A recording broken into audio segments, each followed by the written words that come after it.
9:30 वाजलं, अजून नवरा झोपलाय.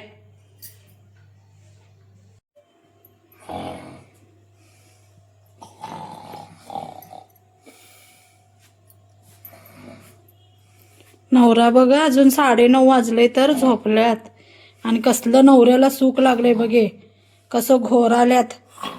काय हो, उठा की, 9:30 वाजल्यात. काय ग बाई, कसलो झोप लागल ती सुखानं झोपू पण देना बघ. काय बायको आहे काय होणार आहे. नुसतं नवरा झोपल्याला बघवत नाही, तुला अजिबात बघवत नाही. कुचकीच कुचकी जळतीस माझ्यावर. जरा काम करून आल्यावर झोप लागते कसली. जरा कवा नाही ते झोपाव म्हणाल तो, तर अजिबात झोपू दे नाही बायको. नुसता वाल वाल काल काल काल काल करून दांगा करून झोप सगळी घालवली. कसली झोप लागली ती मला. निवांत आज 12 वाजून झोपायचं म्हणाल तो, झोप सगळी घालवली बघ. तिला काय काम नाही धंदा, नुसतं असं बोंबलतच असते घरात बसून. तुला काय काम आहे काय धंदा आहे काय घरात. मी बघ बाहेर जाऊन काम करून येतोय, शरीर दमतय, कंटाळ येतोय मला. तुम्ही काय एक काम करून आला म्हणजे काय झालं नाही. मला काही एक काम नाही. धुणं भांडी स्वयंपाक तुमचं खाजगी रेटावर व्हायला लागतंय. आता काय तुम्ही आंघोळ बिंघोळ केल्यावर कपडे त्यान घालून टयाक्सिरी बाहेर जाशीला. आम्हाला तसं चालतंय व्हय. असू दे, मला माहित आहे. मी आगायला जाऊन येतो, आगायला जाऊन येऊ पुतूर. माझं पाणी जर आंघोळीला ठेव, पाणी ठेव आंघोळीला. आणि चड्डी बन्यान कुठे ठेवल्यात बघ. कुठल्या भासक्यात कोंबतीस काय गावत नाही अजिबात. आणि आंघोळ संडासला करून जाऊन येऊ, पण मला पाणी ठेव आंघोळीला. आणि चड्डी बन्यान ते माझं आणून दे. आणि साबण दात घासायचं कुठे टाकल्यास. तुम्हाला पाणी तापवून द्यायचं, मग द्यायला नको चड्डी पाणी. बनेन हातात द्यायचं, मग हातात द्यायला नको. आणि नाणीत पाणी नेऊन ठेवायचं, साबण द्यायचं. वय वय मग होय. द्यायलाच पाहिजे. राय. पाणी पाणी तापवायलाच पाहिजे. आम्ही संडासला जाऊन पण पाणी, चड्डी बन्यान हे सगळं हातात द्यायलाच पाहिजे. आम्ही घर चालवतो, आम्ही घर बाहेर कामाला जाऊन पैसा कमवून आणून देतो तुम्हाला. एवढं करून आणि तुमचं आणि म्हणून घ्यायचं. आणि म्हणायचं घ्यायचं काय संबंध आहे. नवरा आहे मी शेवट. काय झालं तर मी घरचा करता पुरुष आहे. मी राब राब राबतो पण तुमच्यासाठी. मग तुम्हाला एवढं होत नाही माझ्यासाठी. तुम्ही काय एकटाच राबतावय. हा मग एकटाच राबतो की मी. सगळी बापई पण राबतातच की. मग आणि मी दिवसभर तुम्ही कसं कामाला जाऊन पगार मिळवता का नाही, तसं मी पण तुमच्या घरातलं दिवसभर काम करतो, तसं मला पण पगार द्या.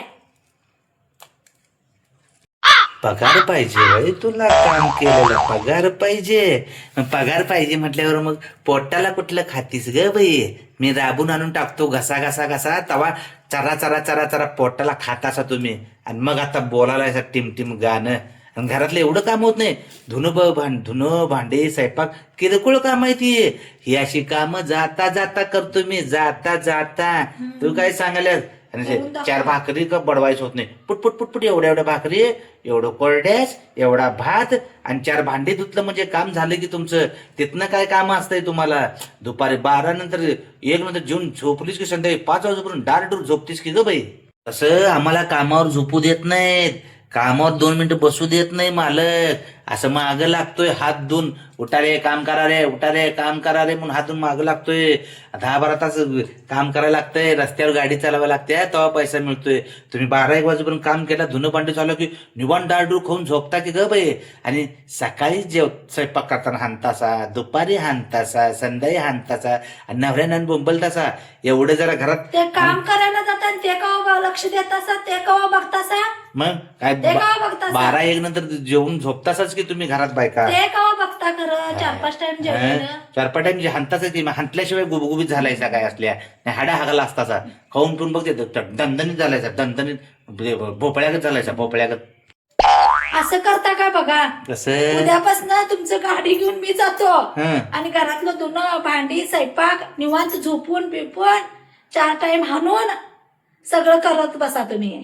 गाडी चालवायचं म्हणजे तुला काय रस्त्यानं कडनं चालत जायचं एवढं सोपं वाटतंय वय.